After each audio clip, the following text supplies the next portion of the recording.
Gente, boa noite. É muito bom encontrar com cada um de vocês. Espero que o final de semana tenha sido bom. Tem final de semana que é mais corrido do que qualquer outra coisa. Assim foi o nosso final de semana, bastante corrido.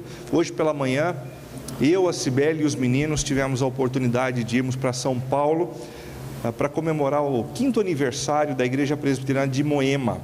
Foi um tempo bem especial ali, onde a gente pôde cantar algumas canções com aquele grupo e também estudar um pouco da palavra do Senhor.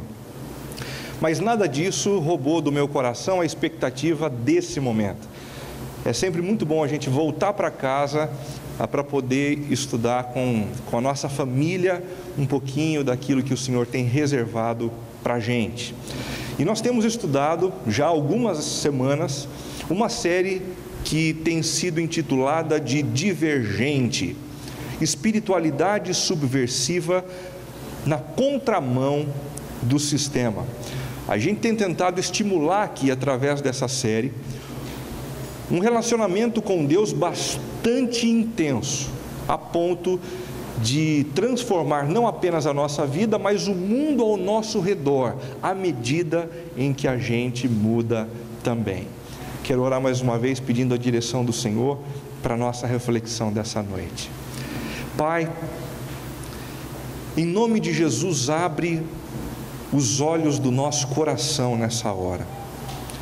Torna o nosso interior um terreno bastante fértil para recebermos todos a porção da Tua palavra, a fim de que ela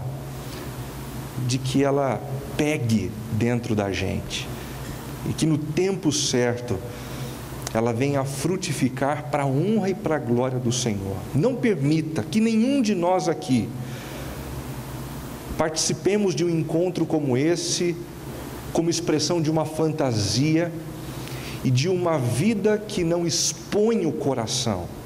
Nós queremos todos ser verdadeiros discípulos divergentes, atentos à Tua palavra e dispostos a contribuir com a transformação do mundo ao nosso redor. Em nome de Jesus, amém. De maneira especial, eu quero conversar com vocês dentro dessa série sobre a virtude da abnegação. A virtude da abnegação. Dentro do filme que leva esse nome, Divergente, existe uma facção que é composta por pessoas que têm essa disposição, que têm essa característica. A sociedade do tempo em que os divergentes viveram, segundo nos conta o filme, é dividida em facções e essa é uma das mais marcantes, a facção da abnegação. Dentro da trilogia Divergente, essa facção é caracterizada pela disposição de renunciar a si mesmo para beneficiar os outros. Os abnegados são aqueles que renunciam de si mesmo, diferente daqueles que são os generosos. Os generosos renunciam o que têm. Os abnegados renunciam àquilo que eles são, para que o outro encontre espaço, para que o outro se desenvolva, para que o outro seja feliz. E dessa forma ele se contenta também. A facção da abnegação, na trilogia Divergente, é formada por aqueles que acreditam que o altruísmo tinha o poder de subverter o orgulho e estabelecer a paz. Se você assistiu o filme, você percebe isso. Eles são abnegados e altruístas porque acreditam que o amor é capaz de quebrar corações endurecidos e criar uma sociedade diferente. Eles vestiam-se de cinza, uma característica marcante deles no filme, porque não queriam chamar a atenção para si mesmos. Isso, em meio a uma sociedade que vive se pintando, que vive se colorindo, é algo bastante destacável, não é?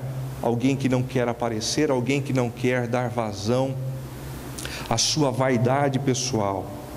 De 6 em 6 meses, adquiriam uma pilha de roupas novas, mas quase idênticas, porque o interesse deles definitivamente não era se distinguir dos outros, para assim garantir o seu valor. Eles queriam apenas ter o que vestir para poder cuidar bem de quem convivia com eles. Eles também cortavam o cabelo de 3 em 3 meses apenas por uma questão higiênica. Bom, está aqui uma base de cinema para aqueles que não gostam de cortar muito o cabelo, né? Os abnegados no filme eram aqueles que não iam ao cabeleireiro o tempo todo, de 3 em 3 meses, apenas para manter a minha higiene.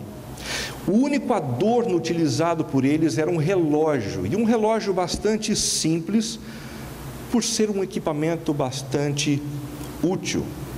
Uma outra característica, eles tinham o costume de cumprimentarem-se sem contato físico, sem abraços apertados, sem beijos estalados, apenas curvando-se. E esse ato de se curvar é um ato que mostra a reverência pelo outro, os préstimos que se tem a respeito de quem está diante de si. Sua facção rival era a facção da erudição, porque eles não admitiam que nessa facção, a facção da abnegação, houvesse desinteresse. Pensavam assim no filme os da facção da erudição. Eles vivem dessa maneira porque eles têm algum interesse. Eles têm algo por trás que os move a viver dessa forma. Eles desejam aparecer, eles desejam parecer melhores do que na verdade eles são. É muito interessante assistir esse filme e perceber que essa caricatura da facção da abnegação é uma forma simples de denunciar algumas compulsões da nossa própria cultura. E que compulsões são essas? A primeira compulsão é a compulsão pela felicidade. A nossa sociedade é assim, não é? E uma sociedade determinada a ser feliz a qualquer custo, não consegue ser uma sociedade abnegada, que abre mão de si em favor do outro. Essa caricatura da abnegação também denuncia como compulsão a vaidade. A nossa sociedade é uma sociedade compulsivamente vaidosa. Nós somos vaidosos cuidando do nosso corpo, nós somos vaidosos cuidando dos nossos diplomas e da atualização deles, nós somos vaidosos cuidando da maneira como nós nos comportamos diante dos outros. O tempo todo somos alimentados pela compulsão da vaidade. Essa caricatura da abnegação do filme também denuncia a compulsão pelo consumo. Enquanto eles tinham apenas um relógio, nós temos muito mais do que isso. E nós não nos contentamos com o que temos e temos que adquirir cada vez mais para que o diferencial adquirido nos dê um valor, nos atribua um valor de superioridade. E por último, a compulsão pelo prazer. A vida, para ser bem vivida, a vida para ser vida de verdade, precisa ser uma vida que me dá prazer, que me faz sentir satisfação o tempo todo. A ausência da abnegação na nossa vida e na nossa sociedade tem gerado algumas consequências. E a primeira consequência é um espírito profundamente egoísta e infantilizado. Pessoas que não conseguem abrir mão de si mesmas, dos seus gostos, das suas preferências, dos seus planos, das suas vontades, dos seus caprichos. São pessoas com um espírito muito mirrado, muito infantilizado e repleto de egoísmo. A ausência da abnegação também gera como consequência um padrão de relacionamento utilitarista e descartável. Enquanto uma determinada amizade me satisfaz, me faz bem, me dá prazer, eu cultivo essa amizade. Mas a partir do momento que algumas dessas pessoas começam a me gerar problemas, começam a se comportar de uma forma que não me agrada, eu logo me afasto, eu logo me distancio, porque o que eu quero na verdade é ser feliz e satisfazer aos meus gostos e às minhas preferências. Em terceiro lugar, como consequência da ausência da abnegação, uma espiritualidade autocentrada, desprovida da obediência a Deus. Essa história de gente buscar a Deus, mas não ter Deus no centro da própria vida. É uma espiritualidade onde o Deus sou eu mesmo, onde aquele que determina o certo e errado sou eu, onde aquele que determina as prioridades, os valores, sou eu, onde aquele que é glorificado através do que eu faço e daquilo que as pessoas fazem ao meu redor, sou eu e tão somente eu. Muita gente tem sofrido por conta disso. Tem gente que diz assim: essa história de viver como um abnegado é uma vida de sofrimento.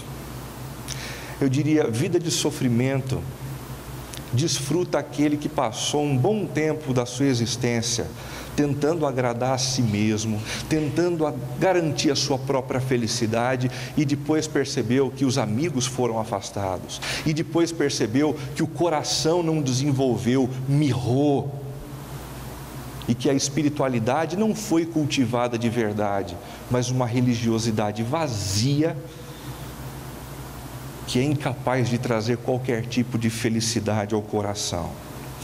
O texto de Mateus, capítulo 16, de 21 a 28, é o texto que vai nos inspirar hoje nessa reflexão e nessa jornada na direção da virtude da abnegação. A gente vai tentar entender por que é tão difícil viver de maneira abnegada e por que é tão importante e como é que a gente dá passos nessa direção.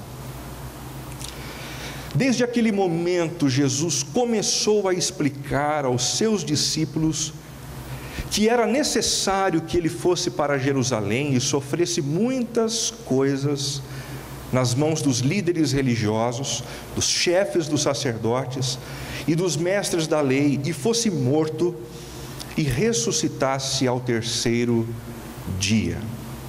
Então Pedro, chamando Jesus à parte, começou a repreendê-lo, dizendo: nunca, Senhor, isso nunca te acontecerá.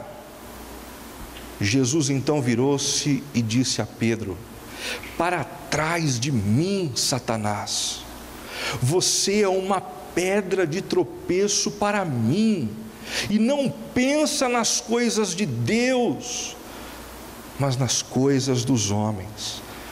Então Jesus disse aos seus discípulos: se alguém quiser acompanhar-me, e percebam, se alguém quiser acompanhar-me, negue-se a si mesmo, tome a sua cruz e siga-me, pois quem quiser salvar a sua vida, a perderá, mas quem perder a sua vida por minha causa, a encontrará.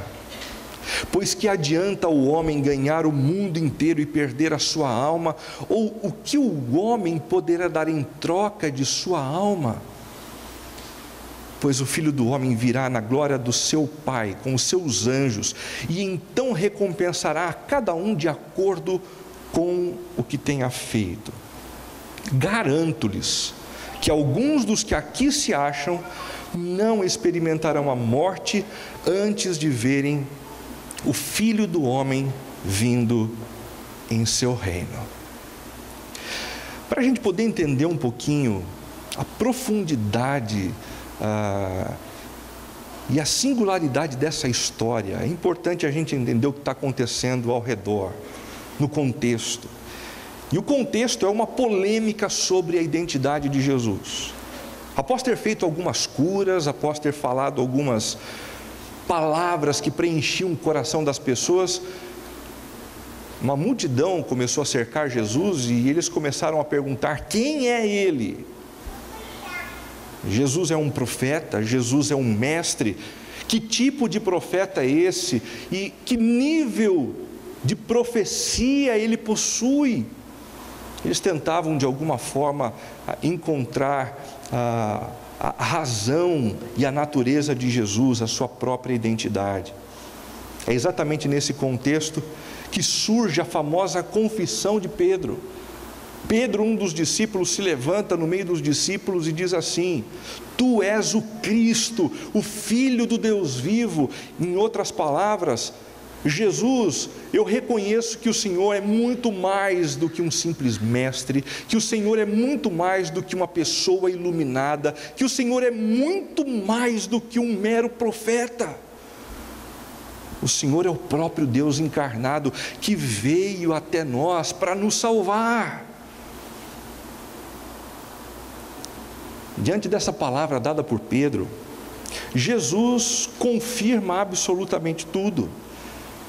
Ele diz a Pedro: Pedro, você é muito feliz por dizer e pensar assim. Você está completamente certo.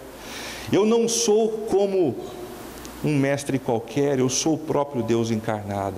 E quem te revelou isso, disse Jesus, não foi carne ou sangue, não foi pessoa alguma, ninguém te contou no pé do ouvido, mas o Espírito do Pai é que revelou isso ao seu coração. Logo em seguida, Jesus começa a revelar um pouco acerca dos próximos passos que ele daria. E ele começa a falar a respeito daquilo que aconteceria com ele em Jerusalém. Ele disse: Pedro e demais discípulos, eu devo a partir de agora sofrer na mão dos religiosos, eu devo ser açoitado, eu devo ser desprezado, eu devo ser preso, eu devo ser morto, mas ao terceiro dia eu hei de ressuscitar dos mortos. E é exatamente diante desta apresentação da sua missão que Pedro toma uma atitude altamente intempestiva. Ele simplesmente pula na frente de Jesus, o leva para um canto aonde os outros discípulos não pudessem perceber o que estava acontecendo na conversa. E ele diz: isso nunca vai acontecer com você, eu nunca vou permitir que você dê passos na direção de Jerusalém, porque ninguém vai te açoitar, ninguém vai te prender, ninguém vai te matar para que você tenha que ressuscitar ao terceiro dia. O que é que levou Pedro a ter tanta coragem para repreender o próprio Jesus, a ponto de fazê-lo com tamanha intensidade? Em primeiro lugar, a concepção de que o caminho mais doloroso, preste atenção nisso, a concepção de que o caminho mais doloroso nunca pode ser considerado o caminho correto. Pedro pensava assim: se um caminho gera dor, sofrimento, desgaste, este caminho não é bom. Caminho bom é aquele que me privilegia, é aquele que me satisfaz, que me dá deleite e que me oferece felicidade no aqui e no agora. Jesus está dizendo: eu quero dar a minha vida por você, e eu vou sofrer por você. E Pedro diz: isso não pode acontecer. Muitos de nós vivemos assim, achando que o caminho mais difícil nunca é o mais correto. Deixa eu dar algumas dicas para você de como isso acontece com a gente. Muita gente pensa que se o casamento está completamente turbulento, lutar por ele não é uma alternativa. O divórcio, sim. Porque lutar por um casamento é algo que dá muito trabalho. Lutar pelo casamento exige diminuir um pouco o ritmo do meu trabalho, exige que eu tenha que conversar sobre alguns episódios, sobre alguns assuntos que eu não queria mais conversar, eu não queria mais bater papo sobre isso. Me desgasta, dói.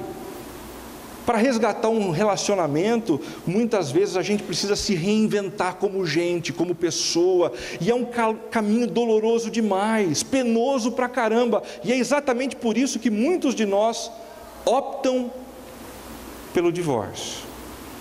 O caminho mais rápido, o caminho aparentemente menos doloroso.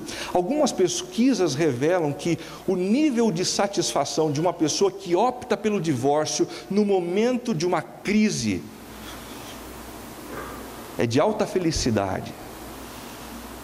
Mas depois de pouquíssimos meses, os níveis de felicidade retornam aos anteriores e tudo voltou a ser como era antigamente.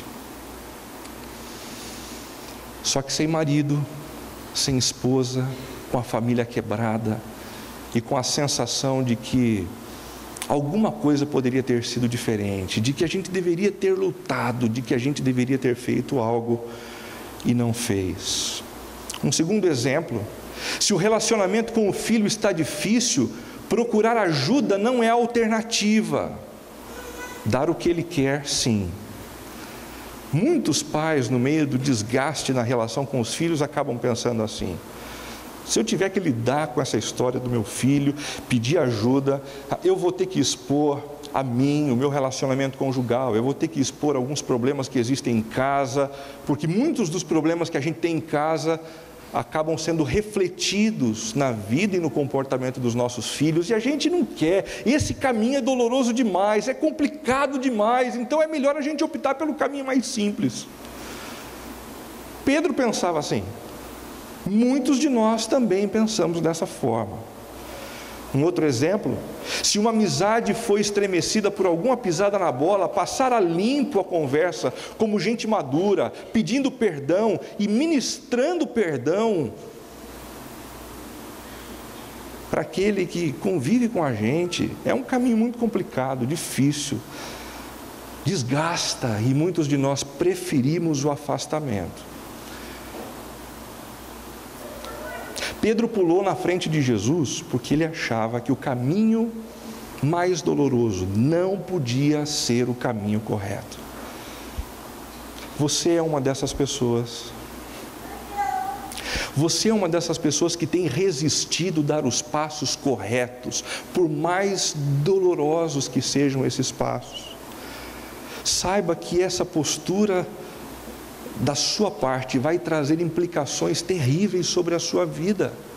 É necessário mudar a maneira de pensar e assumir os custos, como o próprio Jesus assumiu, de um caminho de dor, para que então a glória venha ao terceiro dia, a glória da ressurreição.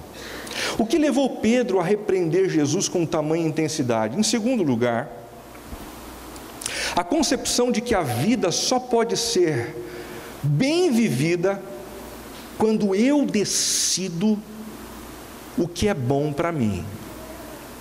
Pedro pensava assim.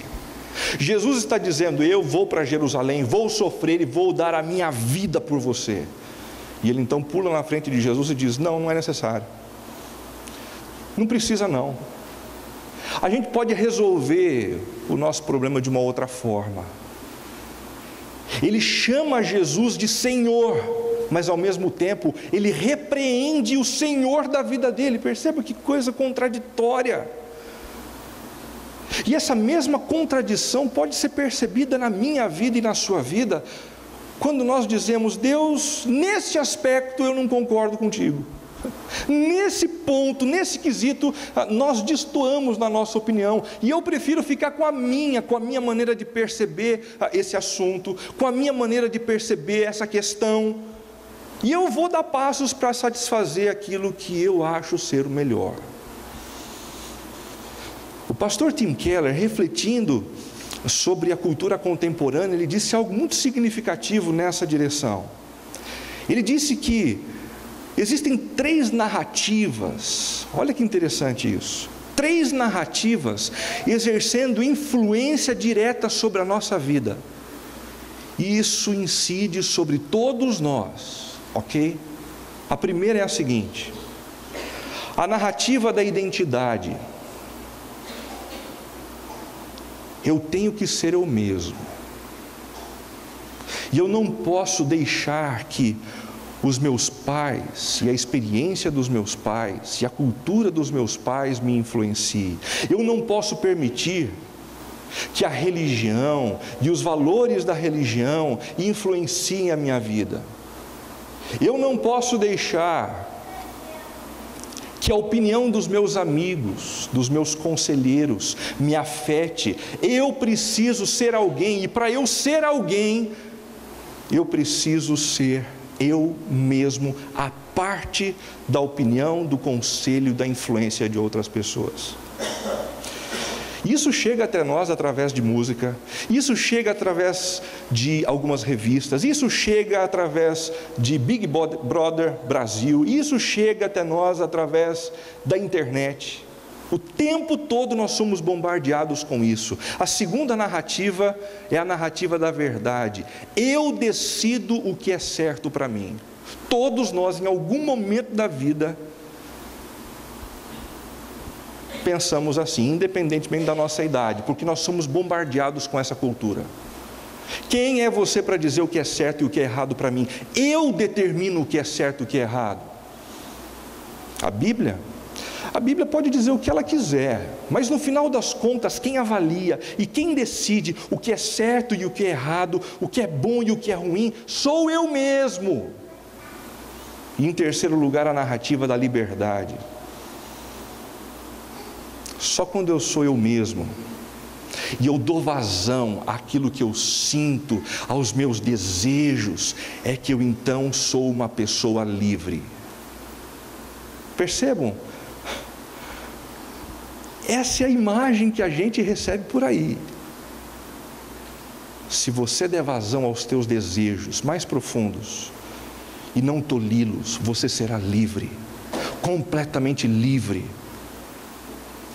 Não se deixe segurar por preconceitos, pela opinião dos outros. Seja você mesmo, o tempo todo, o tempo todo.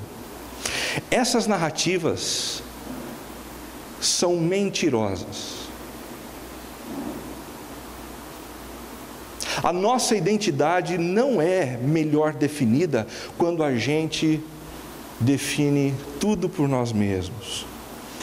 Ninguém é capaz de viver livre de influências.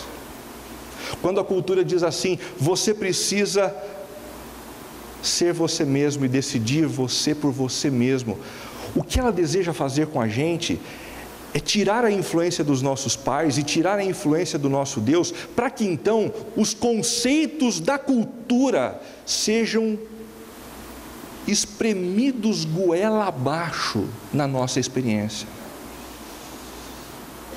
Ninguém que defenda esses postulados pensa muito diferente de um Big Brother. Por exemplo, o que a gente pensa a respeito de relacionamento sexual antes do casamento? Desculpa, sobre esse assunto eu tenho que ser eu mesmo. Desculpa, sobre esse assunto eu decido o que é certo para mim e não você. Desculpa, eu só sou livre quando eu consigo dar vazão aos meus desejos. Ah, é? Um Big Brother Brasil também pensa assim. O que você pensa sobre as drogas do momento? Maconha, o que você pensa a respeito disso? Desculpa, sobre esse assunto eu tenho que ser eu mesmo. Desculpa, eu decido o que é certo para mim e ninguém mais tem o direito de fazer isso, e eu sou livre para ser eu mesmo. E quando eu sou eu mesmo, eu sou livre. Dificilmente você vai pensar diferente de um Big Brother. E por que eu estou fazendo essa comparação? Para perceber que essas narrativas são tentativas de desguarnecer o nosso coração, para que os valores da cultura sejam derramados goela abaixo na nossa vida. Ninguém vive sem influência. Ninguém vive sem influência. Ninguém consegue ser original 100%. Todos nós temos as nossas influências. A questão é quem nos influencia.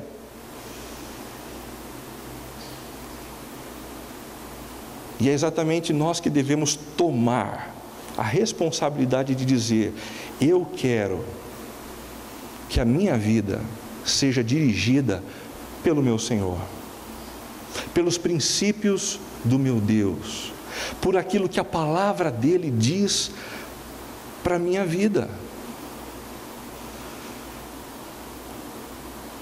Só assim, diz a palavra do Senhor, é que nós somos verdadeiramente livres.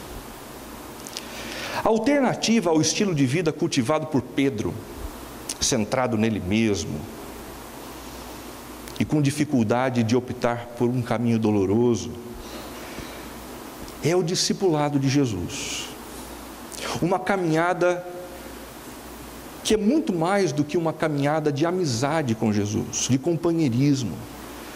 É uma relação de profundo aprendizado e de exposição da vida de tal forma que nós passamos a ser transformados por Cristo.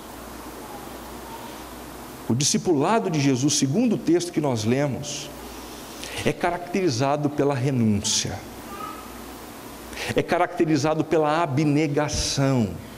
No versículo 24, Jesus disse aos seus discípulos: se alguém quiser vir após mim, se alguém quiser acompanhar-me, se quiser,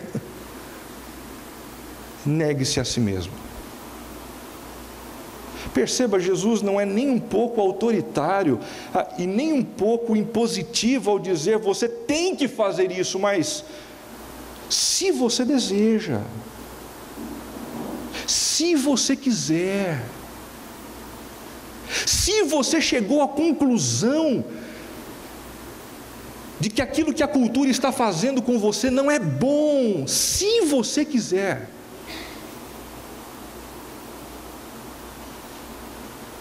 negue-se a si mesmo. Negue-se a si mesmo. O que Jesus espera que os seus discípulos renunciem? Em primeiro lugar, o direito de estabelecermos o que é certo e o que é errado para a nossa vida. Sabia disso? Quando Jesus diz: se alguém quiser vir após mim, negue-se a si mesmo, isso implica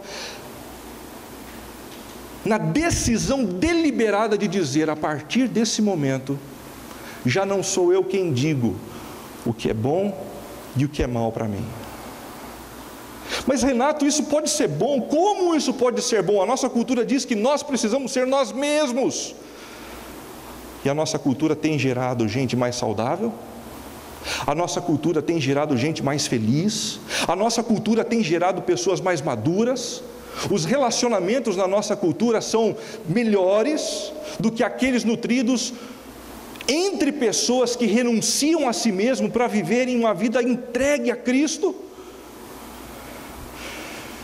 O direito de estabelecermos o que é certo e o que é errado para a nossa vida.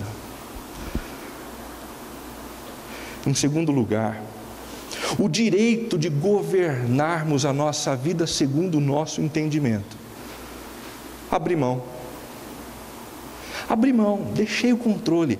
Você quer uma imagem interessante? A imagem de você no meio de uma estrada repleta de perigos, de buracos, de curvas, de abismos, e de repente você percebendo a complexidade da sua tarefa, você simplesmente para o carro, deixa o espaço reservado àquele que coloca as mãos no volante, senta no espaço do passageiro e diz: Senhor, a partir de agora, conduz a minha vida o Senhor mesmo. O problema é que é difícil fazer isso sem que a gente tenha caído em alguns buracos, sem que a gente tenha batido em outros carros, sem que a gente tenha tido a experiência de quebrar a cara, e isso muitas vezes leva tempo. Talvez seja por isso que durante um bom tempo, adolescência, juventude e começo da vida adulta, muitos de nós ainda pensamos assim: eu dou conta de tomar as minhas próprias decisões, de discernir entre o certo e o errado. Eu não preciso do conselho de Deus, eu não preciso da palavra de Deus, eu preciso simplesmente do meu feeling, para ser eu mesmo e então fazer assim a minha vida feliz. Depois de algum tempo, a gente vai quebrando a cara no casamento, a gente vai quebrando a cara nas finanças, a gente vai percebendo que gastar a vida na profissão e na carreira não trouxe felicidade, de que ter dinheiro não acrescentou absolutamente nada de prazer, de plenitude, de harmonia. Aí a gente começa a ficar desesperado e olha para a proposta de Jesus e ela começa a parecer algo muito mais palatável. É melhor que o Senhor tome conta da minha vida, é melhor que o Senhor governe as minhas finanças, é melhor que o Senhor governe a minha agenda, é melhor que o Senhor assuma tudo mesmo. Jesus espera também que os seus discípulos renunciem o direito de vivermos para nossa satisfação pessoal. Essa história da gente viver para o nosso prazer é mais adoecedora e prejudicial para os nossos relacionamentos do que a gente possa imaginar. Posso dar um exemplo simples e banal? Ao longo dos últimos 15 anos, conversando com casais, em meio às suas crises conjugais, eu já ouvi inúmeras vezes casamentos acabando porque um dos dois perdeu o interesse pelo sexo. Perdi, Renato, perdi mesmo. Aconteceram algumas coisas, não sei o que aconteceu, perdi o interesse, então fui tricotar, jogar videogame, comecei a trabalhar um pouco mais, e o outro foi lesado, e o prazer do outro deixou de ser satisfeito. Essa é uma forma simples da gente arruinar o nosso casamento, só oferecendo sexo quando eu quero e estou muito afim, no contexto conjugal. Não tem nada de errado a gente se oferecer ao outro para satisfazer o outro dentro do contexto conjugal. Em 1 Coríntios capítulo 7, o apóstolo Paulo diz que o nosso corpo não pertence a nós mesmos, não pertence, mas ao nosso cônjuge. Mulheres, o corpo de vocês não pertence a vocês, ele não foi dado a vocês simplesmente para o prazer de vocês, mas para o prazer do marido de vocês. Homens, o corpo de vocês não foi dado simplesmente para vocês, mas para o prazer das esposas de vocês. Vivam em abnegação e em serviço ao outro. Em segundo lugar, a alternativa ao estilo de vida cultivado por Pedro é o discipulado, e o discipulado de Jesus também é caracterizado pelo sacrifício. Pelo sacrifício. Então Jesus disse aos seus discípulos: se alguém quiser, não precisa. Você não precisa crer nisso, você não precisa aceitar esse convite. Mas se quiser, além de renunciar a você mesmo, se quiser, tome a sua cruz. Não existe espiritualidade sem cruz. E quando a gente fala de cruz, nesse período em que Jesus vivia, a gente fala de algo que a gente carrega para a gente mesmo utilizá-la logo à frente. Não foi assim que aconteceu com Jesus? Ele carregou a sua cruz para poder morrer nela. Por isso, o convite de Jesus é um convite ao sacrifício. Pelo que Jesus espera que seus discípulos se sacrifiquem? Em primeiro lugar, pela identificação com o nome dele. Quando Jesus disse: vocês precisam assumir a cruz de vocês, Jesus já tinha em mente o fato de que a morte que aconteceria com ele, aconteceria também com alguns daqueles discípulos. E foi o que aconteceu. Os discípulos de Cristo morreram todos como mártires, porque identificaram-se publicamente com o nome de Cristo. os seus filhos, os seus netos, muitos deles morreram assim também, porque se identificaram com Cristo e não tiveram apenas uma caminhada paralela. Posso fazer uma pergunta para você? Você tem se identificado publicamente como um discípulo de Cristo? E você tem assumido os custos disso? Ou a sua relação com Jesus é simplesmente uma relação semelhante àquela que a gente tem com a vovó e com o vovô de final de semana? Sabe aquele negócio? Vamos dar uma passadinha na casa da vovó? Vamos dar uma passadinha na casa do vovô? E a gente vai, dá um beijinho, conta uma história, faz um carinho e depois volta para a vida real como se nada tivesse acontecido. Se para você espiritualidade é isso, deixa eu te dizer uma coisa: você está se enganando, porque o convite de Jesus é: se alguém quiser vir após mim, negue-se a si mesmo e tome a sua cruz. Em segundo lugar, Jesus espera que nós nos sacrifiquemos em transformação segundo a vida dele. Romanos capítulo 12 diz que nós devemos nos apresentar diante de Deus, os nossos corpos diante de Deus, em sacrifício vivo, santo e agradável. A expressão santo na Bíblia é uma expressão curiosa, porque diferente do imaginário popular, ela refere-se a algo que foi separado para Deus. Isso significa dizer que Jesus espera dos seus discípulos o seguinte: o meu corpo foi separado para a glória de Deus. Eu uso o meu corpo para que Deus seja engrandecido. Eu não uso o meu corpo simplesmente para me satisfazer, e eu descuido do uso do meu corpo porque ele não significa nada. Significa sim, e ele é consagrado ao Senhor. Os meus lábios, as minhas palavras, as minhas atitudes, tudo consagrado em sacrifício a Jesus. Quando um discípulo de Cristo começa a viver de uma maneira complicada, ele também está oferecendo isso em sacrifício a Jesus. Mesmo que você não queira, mesmo que você não diga, é para o Senhor, está sendo. O nosso pecado entregue como sacrifício, a nossa imoralidade entregue como sacrifício, a nossa indelicadeza oferecida como sacrifício.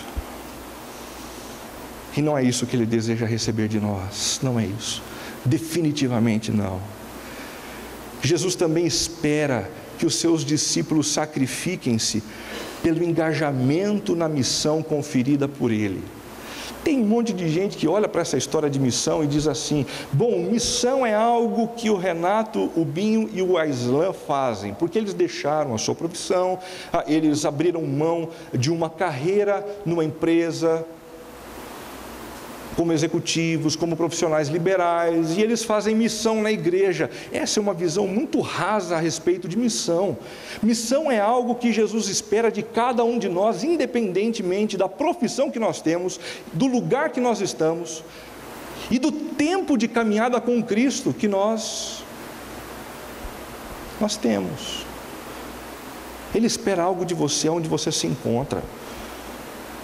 À medida em que você conversa com o vizinho, à medida que você conversa com alguém que trabalha com você, à medida que você tem que lidar com uma situação dramática no contexto da sua casa, da sua família maior, Jesus espera que nós nos sacrifiquemos. Não existe espiritualidade sem cruz. A alternativa ao espírito de vida cultivado por Pedro é o discipulado, e o discipulado de Jesus é caracterizado também pela obediência. Então Jesus disse aos seus discípulos: se alguém quiser acompanhar-me, viu, mais uma vez, se você quiser, não é necessário, ninguém vai te puxar de onde você está, se você quiser.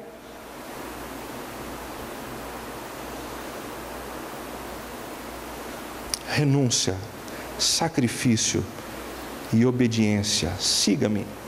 E com isso Jesus está dizendo: Pedro, para com essa história de tentar pular na minha frente para dizer o que eu tenho que fazer.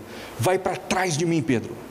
Eu sou o Senhor da sua vida, eu determino o que é certo, o que é errado, eu determino os rumos, e você me obedece. Isso é discipulado. Mas quando Jesus diz isso a Pedro, definitivamente não é porque Jesus queria castigar Pedro, mas é porque o coração de Jesus estava compadecido com o fato de que Pedro já havia quebrado muito a sua cara ao longo da sua história. Pedro, para de bater a cabeça na parede, pelo amor de Deus, vem para trás de mim, olha para a minha vida, ouve as minhas palavras, permita o seu coração ser encharcado do meu amor, para que então você comece a viver como eu, a falar como eu, a se relacionar como eu, em renúncia como eu vivo, em amor por vocês. Qual o caminho da obediência? O caminho da obediência só é possível à medida em que nós conhecemos o que Jesus espera de nós.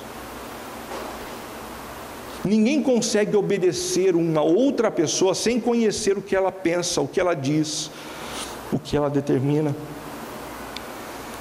Você tem se esmerado em conhecer a palavra de Jesus? Fica aqui um incentivo para que não apenas nesse ambiente você esteja atento, mas também ao longo da semana, nas suas leituras, na leitura de bons livros, na conversa com pessoas que amam a Jesus e que querem obedecê-lo também. O segundo passo é o do arrependimento do coração. Quando nós ouvimos a palavra de Jesus, o nosso desejo de obedecê-lo é instantaneamente atropelado por uma convicção. A convicção de que a gente não dá conta. Já teve essa sensação? Você está ouvindo essa mensagem com essa sensação? Eu não dou conta, eu não vou conseguir, tem problema demais aqui dentro, eu sou mais viciado no meu prazer, na minha satisfação e na minha felicidade do que eu imaginava, Renato. Está com essa sensação? Ela está aqui. O encontro com essa natureza corrompida, caída e desarticulada dentro de nós, faz parte. E o que a gente deve fazer diante disso não é negar o mal que existe dentro de nós, mas confessá-lo. O Senhor pediu, Jesus, mas eu não dei conta. O Senhor deseja, o Senhor espera, mas sempre que eu tento, algo dentro de mim me impede perdão. A espiritualidade cristã não é a espiritualidade do acerto e dos méritos pelo acerto, mas o da graça pelo coração arrependido. Em último lugar, a dependência do Espírito. Eu conheço a palavra, eu me arrependo daquilo que há de inconformidade com esta palavra no meu coração, e depois eu passo a depender de Deus. Deus, eu só vou conseguir dar passos nessa direção para ser uma pessoa mais abnegada, para ser uma pessoa que perdoa mais, para ser uma pessoa que dá espaço para o outro, se o Senhor mergulhar em mim. Porque essas são virtudes do Senhor. E se o Senhor não derramar desse rio que flui do céu dentro de mim, isso nunca vai acontecer. Você já disse isso para Jesus em alguma área da sua vida? Experimenta.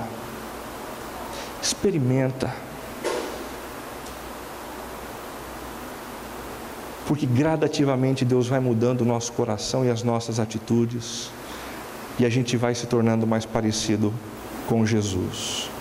Porque o discipulado com Jesus é melhor do que qualquer outro caminho. Em primeiro lugar, porque o discipulado de Jesus é um caminho de vida. Esse negócio da gente renunciar a nós mesmos, esse negócio da gente ter uma vida de sacrifício por Jesus e de seguir Jesus, é caminho de vida. Quem quiser salvar a sua vida, a perderá. Mas quem perder a sua vida por minha causa, a encontrará. Perca a sua vida. Perca, entregue, renuncie a sua vida para Jesus. A palavra diz: esse é um caminho de vida. Em segundo lugar, porque o discipulado de Jesus é um caminho de liberdade. De liberdade. Pois que adianta o homem ganhar o mundo inteiro e perder a sua alma? De que adianta você provar de tudo que o mundo tem para oferecer? De que adianta você satisfazer todos os anseios do seu coração, se no final o teu espírito estiver mirrado, embrutecido e infantilizado? Liberdade acontece não quando a gente é capaz de dizer sim para tudo, mas quando a gente aprende e tem coragem para dizer não para algumas coisas.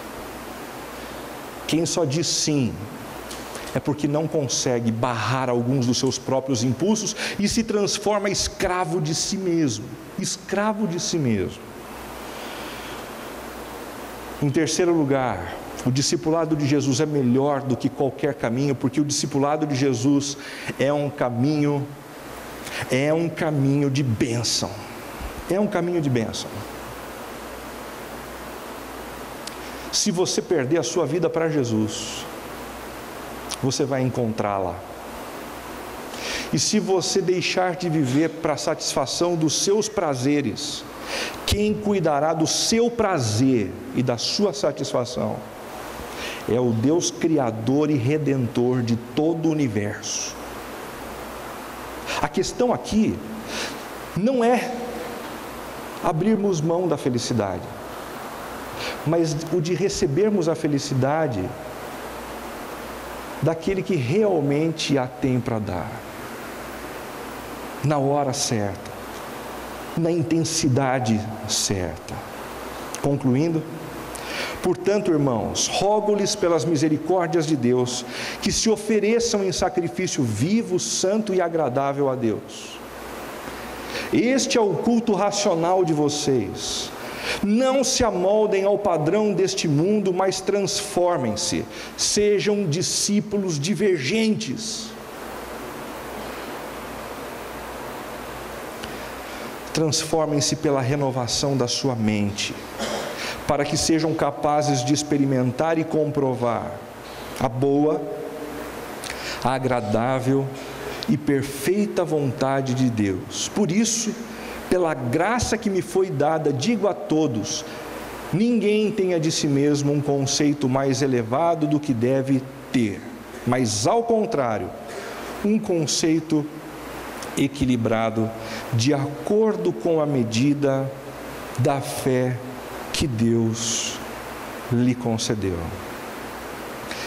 Eu quero concluir essa mensagem mostrando para vocês a história de um casal muito interessante, a história real de Ian e Larissa.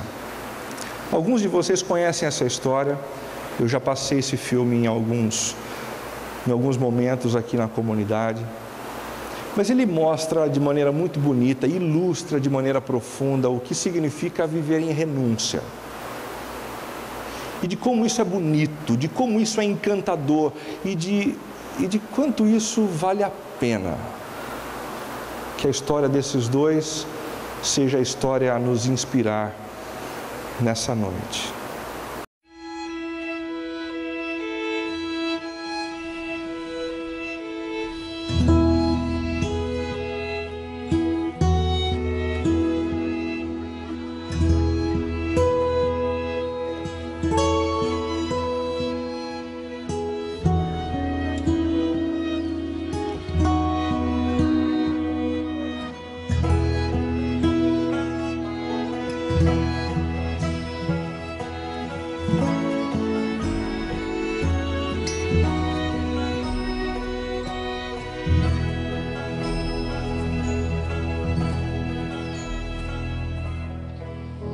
Ian and Larissa asked me to read a couple of quotes from a man named John Piper, who's a well-known Bible teacher, and he talks about marriage and how this mystery refers to Christ and the church. And he says this: marriage is not mainly about prospering economically.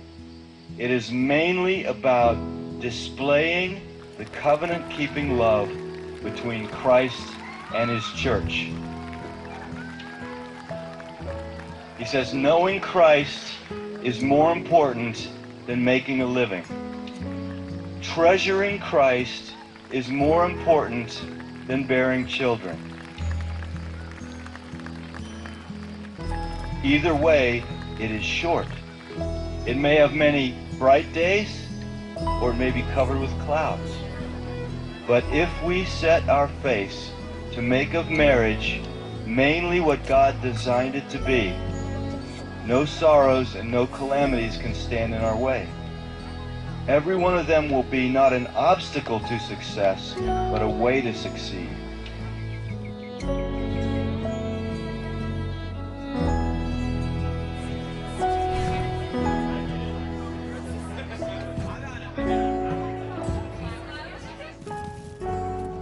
The beauty of the covenant-keeping love between Christ and his church shines brightest when nothing but Christ can sustain it.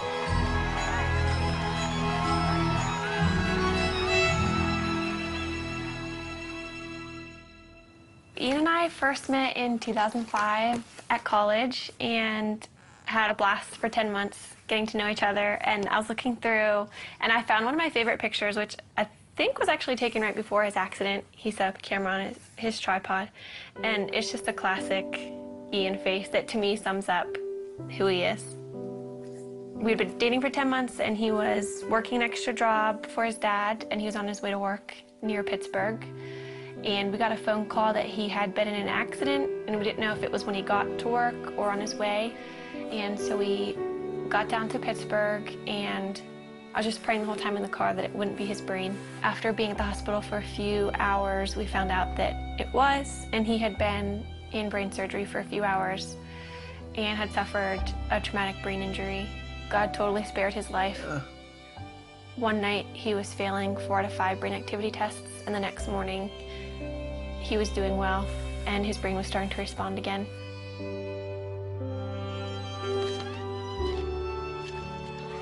I moved in with his family after the accident, so I was really involved in his therapy and just did whatever I could to make his life fun. We'd go out on dates, and looking back, it's weird because he couldn't talk and he couldn't eat. So we probably looked like complete weirdos being on dates, but we had a blast, and I just talked to him all the time. I knew that before Ian's accident, he was very serious about marriage and was ring shopping, so I knew where he was, and that helped me so much. After he couldn't talk, I knew that he loved me, and I knew where he wanted the relationship to go because we were dating very intentionally. We just prayed that marriage would someday happen and watched all of our friends get married and start having families. That was challenging, but we just tried to hold out hope that that would be us someday.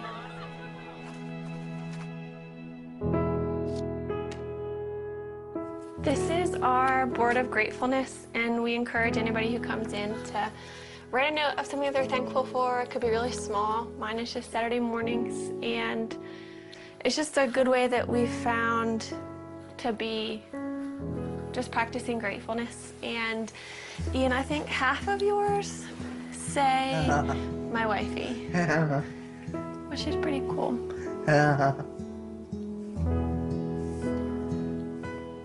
We decided that we couldn't really consider marriage as an option until Ian was able to communicate. But if he could communicate with me, then we could have a marriage, knowing it would be really different. But as long as Ian could talk to me, then we could make it work. So once Ian began communicating, it became a little bit more of an option. And then we just kind of watched Ian progress. Hi, husband. Hi, wifey. How are you? What? How was your day? Yes. A conversation I had with his dad, it was one of those conversations where I realized this could happen. Then that August, his dad was diagnosed with brain cancer.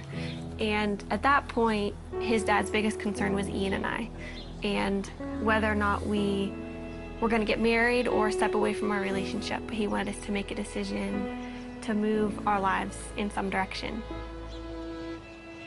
He passed away before he was able to see us get engaged, but that was a huge impetus in why we started to pursue engagement.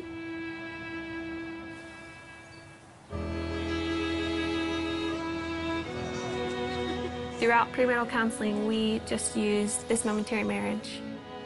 It was so helpful because John Piper talked a lot about primary things and secondary things, which is really important for us because when we're walking out our marriage practically, Ian can't do the secondary things like working or making a meal for me. Everything that's primary, though, he can do, which is leading me spiritually. Ian always comes back to the foundational truths of who God is and kind of reels me back in from my emotions, and that's the most important thing. We have two friends that we're going through the book with. I think we've just been able to help them see that maybe the little things that they're excited for about marriage are worth being excited about, but they're not the end all and be all of their marriage. But we also have so much to learn, and we're learning from them and things that they share because our relationships are different and we can glean different things from each other. I think what helped us in deciding to make this commitment to each other, at least for me, is knowing that Ian wouldn't have left me if the roles were reversed, and that we love each other and we know that God's going to be faithful to our marriage. We're able to love each other with, I think, a more Christ-like love because of Ian's disability, and just understand that picture a little bit better than if you were healthy. Yeah. Do you agree? Yes. What about God enables you to have a happy marriage? You know, What? he's awesome. He's awesome. Yeah.